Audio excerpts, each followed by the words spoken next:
Hey, what's up, everyone? I know it's been a few weeks since I posted anything, but I just wanted to give y'all an update on what's been happening. This episode does have a longer intro than usual, so if you don't want to hear the updates in the intro, you can skip ahead, and the time frame for that is located in the description. First off, I did attend the podcasters meetup at Smokin Ninjas in Minnesota, hosted by Mix in the Dark and Reminisce Podcast. Thanks to those guys, without them, the event wouldn't have been possible. And shout outs to some of the podcasters I met there. Some of y'all may already be familiar with them. Shout outs to Yee and the boys from the Relax Podcast, KDK, Just Being Rediculous, The Real at Midnight. Also, Eric from the Modern Hmong Men. Please forgive me if I forget any of y'all. There were also a few musicians that I met at the podcast event, like Ger Lor, who I found out was from the same home state that I'm from, which is Rhode Island, and he also knows my first cousin. So I thought that was pretty cool. The small world we live in. And then I met Justin Tao, aka JFly, so shout outs to him as well. Anyway, it was fun meeting everyone and talking with everyone. And I hope we have another one in the future. Going into the event, I didn't know what to expect. But yeah, the turnout was really good. I heard it was way more than everyone anticipated. So that's good. And yeah, everyone looked like they were having a good time as well. So that's all that really matters. And we got to pretty much meet up, talk, and find out about each other, share our war stories about what we do. So yeah, it was overall a very cool event. I would definitely go again if we have one in the future. And then the second thing, the exam I took, I freaking failed. I got a score of 660, and I needed a 720 to pass, and I didn't. But it is what it is. I guess I'll just have to give it another go in the future. But for now, I'm taking a break. It's been pretty stressful. I've also provided links to the different podcasters and musicians in the description. As always, like, comment, subscribe, and share. I do have merchandise for sale, so go ahead and check it out in the link in the description. So without further ado, let's get on with the story. Thanks, guys. A family haunting. After suffering from multiple strokes, each one worse than the last, my dad finally passed away within a 2-year span. He was 68 years old. The first time it happened was probably the scariest. After he recovered, if you could even call it that, my dad's speech became permanently slurred, and part of his face drooped. He had difficulty with motor functions due to weakness from one side of his body, so he couldn't be as active as he wanted. And sometimes he'd say things that didn't make sense. I could tell it bothered him more than he let on. After his more recent strokes, he lost even more of his motor functions until he was completely incapacitated. He couldn't communicate, feed, or bathe himself. It was heartbreaking seeing him wither away like he did, especially toward the end. Dad was a busybody. He was always up before everyone to tend to the yard, clean up, or fix things around the house. I don't think I've ever seen him sit still, unless wrestling was on. It was tough seeing someone so strong and self-sufficient be reduced to such a state. Dad was a man of few words, but he always expressed them with his actions. During the winters every morning, he'd wake us up for school by wiping our faces with a warm, damp cloth. Then he'd have our clothes warmed up by the stove. After we got dressed, there were mugs of steamy milk tea sitting on the dining table waiting for us. Sometimes when he picked us up from school, he'd surprise us with ice cream or McDonald's. Those were my fondest memories of him. I'm sure my siblings would say the same. Although our family still followed the old ways, we were also very Americanized, so when my dad passed away, we prepared a nice suit for him. It was one my mom and older siblings picked out. We had his funeral and laid him to rest. A few weeks went by when some strange occurrences started happening around the house. We've lived there for over 10 years and had never experienced any sort of hauntings. There were 8 of us living in the house at the time. It was Mom, my brother, my sister-in-law, and their 4 kids, and I. The first time it happened, I was attending college, and Mom didn't work since she had to watch my nieces and nephews.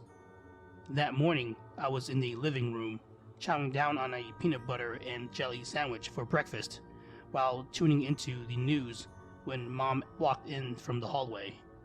Going to school? Mom yawned as she rubbed her eyes. Her hair was a bird's nest, and she probably hadn't even brushed her teeth yet. Yes, I responded, chewing on a bite of my sandwich. Last night I was watching wrestling, and from the corner of my eye, I saw a dark shadow flash by from the front door to the hallway here. She swept her hand from the front door to where she stood. But when I looked up, it was gone. It really startled me. Really? Was anyone else around? I asked as I washed down the previous bite of sandwich with some milk.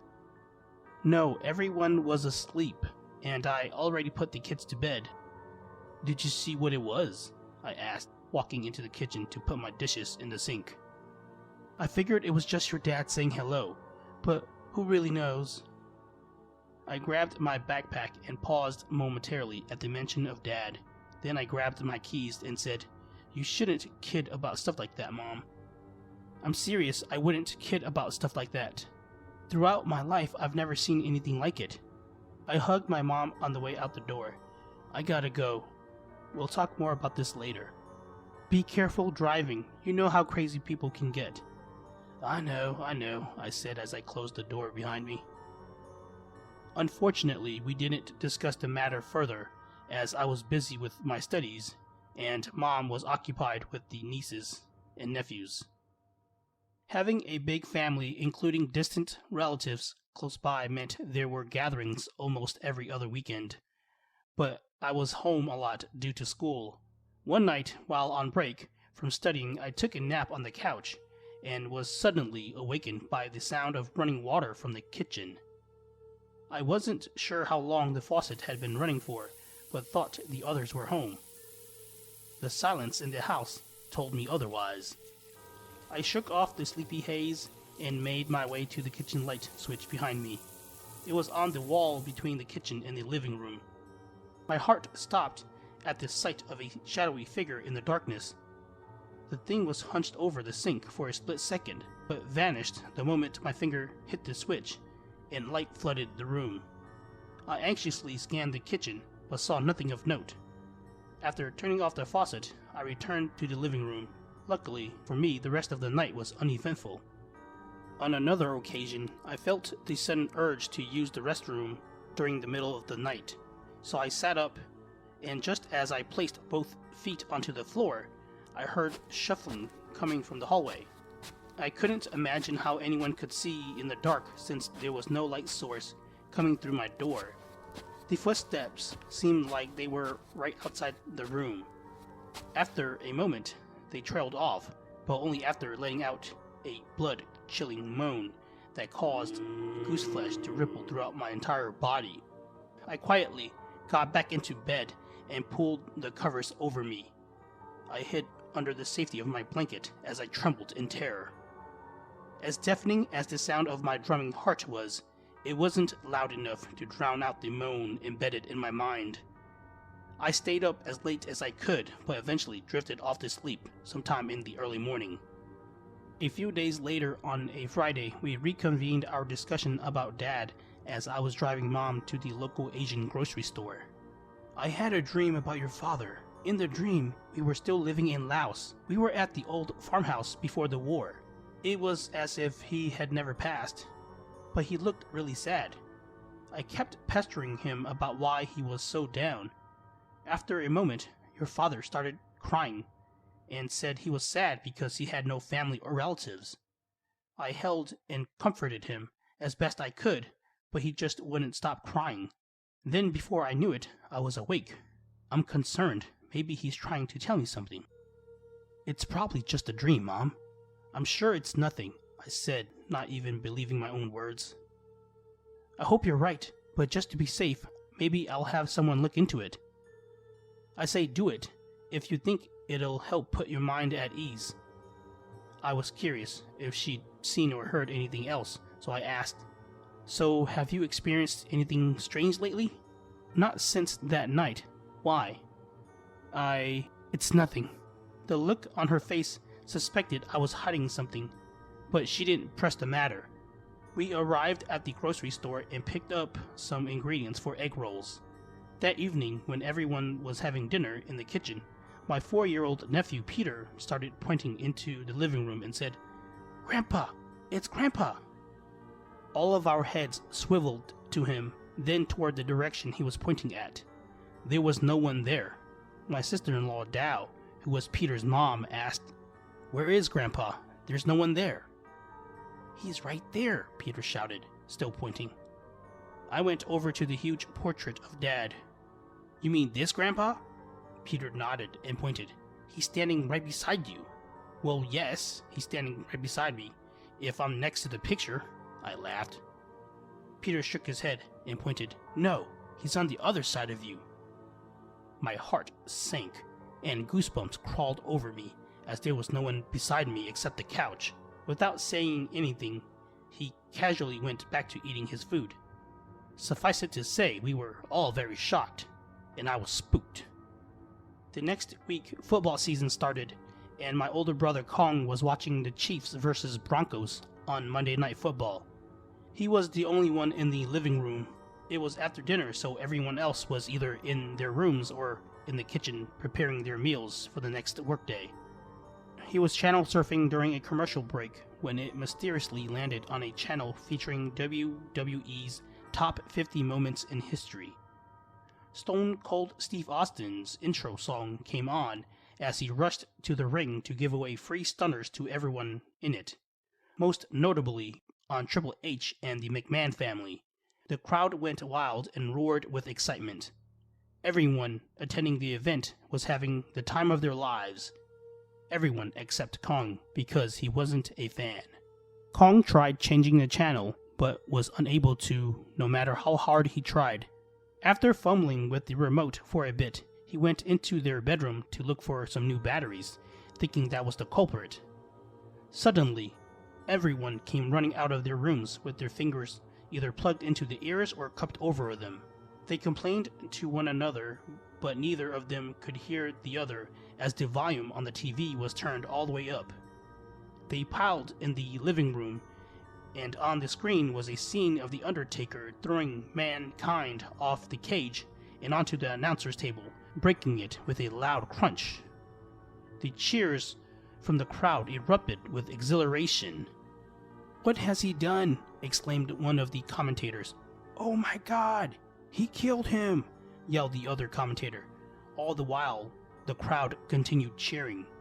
Dao was the first on the scene. She quickly grabbed the remote and thumbed the volume to a tolerable level. Mom, the kids, and I finally heard ourselves protesting the ruckus from the TV. "Why was the TV so loud?" Mom shouted. "That was really loud," my eldest nephew said. "Are y'all deaf?" I yelled. All eyes were on Dao, and she turned to Kong, staring daggers at him. As Dao glared at him, we turned our focus to him as well.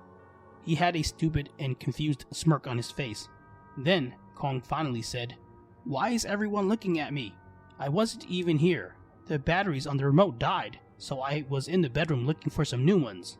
"They're not dead, genius. I just turned the volume down, and the remote worked fine," Dao said. "It wasn't when I was using it. For whatever reason, the TV got stuck on that channel," said Kong, pointing at the TV. "Obviously user error," Dao scoffed. "If none of you turned the TV up, then who did?" Mom asked. Before anyone could get a word in, Peter shouted, "It's Grandpa!" Everyone looked at him in silence. Then Dao said, "That's not funny, Petey." "There, Grandpa's right there," the boy replied, pointing at nothing. "Boy, that's it. All you kids are going back to your room. Let's go." Dao forced the kids back to their room and disappeared around the hallway along with them. "See, you kids didn't believe me. I told you there was something going on. Now you see, these aren't things to take lightly." Mom sucked her teeth as she waved her finger at us. I finally told Mom and Kong about my own experiences. The next day, I took Mom to visit Sai Chu, a local shaman who was also a family friend of ours. After consulting his guides, the shaman said, "Your husband is very sad. When he got to the other side, the ancestors did not recognize him. It's because of his attire. So now he is stuck between the world of the living and the dead. The proper thing to do would have been to dress him in Hmong clothes. To correct this problem, you should send him a new outfit made of joss paper." After our visit with Sai Chu, we came home and prepared Dad's offering, which consisted of his outfit, joss money, and incense. We burned the offering, apologizing for our mistake, wishing him well on his journey, and for him to be happy because he will always be a part of our family. We also asked that he watch over and bless us with health and prosperity. When we told the rest of our siblings about the events, they too were experiencing similar hauntings and dreams around the same time. The hauntings ceased and everything went back to normal after that day, though Peter still asks about his grandpa from time to time.